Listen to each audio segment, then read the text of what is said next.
Uma conta de Carlos Arthur Nussmann na Suíça está sendo investigada.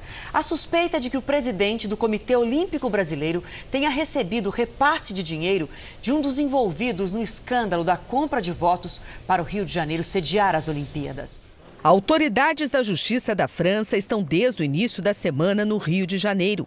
Junto com o Ministério Público Federal, eles apuram a compra de votos para a escolha do Rio como sede da Olimpíada de 2016.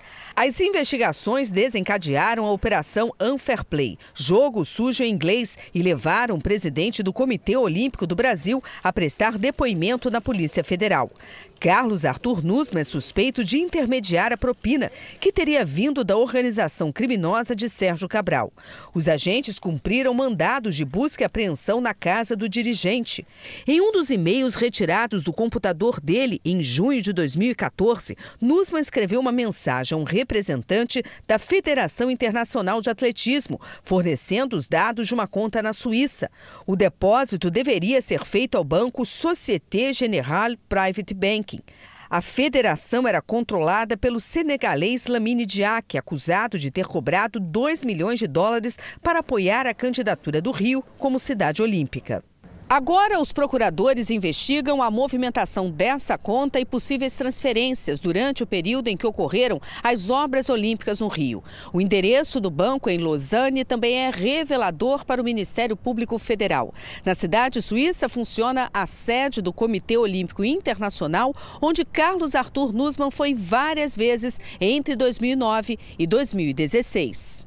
A apreensão de quase R$500 mil em moedas de diferentes países na casa do presidente do COB pode ser mais um indício de crime financeiro. Pode ser que ali nós tenhamos alguma coisa que mostre uma origem talvez não tão lícita. Carlos Arthur Nussmann não comentou o assunto. Os atletas lamentam que o dinheiro que poderia financiar melhor o esporte tenha sido desviado para a corrupção. Medalhas olímpicas que descascaram, locais de jogos abandonados, o velódromo que pegou fogo. Tudo isso como legado das Olimpíadas, que custaram 41 bilhões de reais. Valores que podem aumentar com a denúncia da compra de votos. Enquanto isso, os atletas brasileiros tentam sobreviver no esporte com cifras bem menores. Com dinheiro público cada vez mais escasso, a corrida é em busca de patrocínio ou de qualquer ajuda. E as condições hoje, para muitos, são piores do que antes das Olimpíadas do Rio. Pamela Nogueira, 6º lugar com a seleção do nado sincronizado no Rio, precisa trabalhar como motorista de aplicativo para complementar a renda.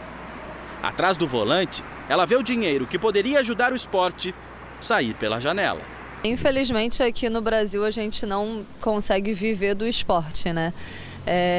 De repente, se eu tivesse uma ajuda melhor, tivesse patrocinadores, eu estaria ainda como atleta. Rafael Silva, do judô, foi medalha de bronze no Rio. E agora o ídolo torce para que o país vença esta luta. É uma verba que poderia financiar a participação de um país inteiro, pensando assim nos Jogos Olímpicos. Mas, ao mesmo tempo, tomara que as denúncias gerem punições e que parte desse dinheiro volte para os cofres, para a União, para poder voltar para o esporte da maneira correta.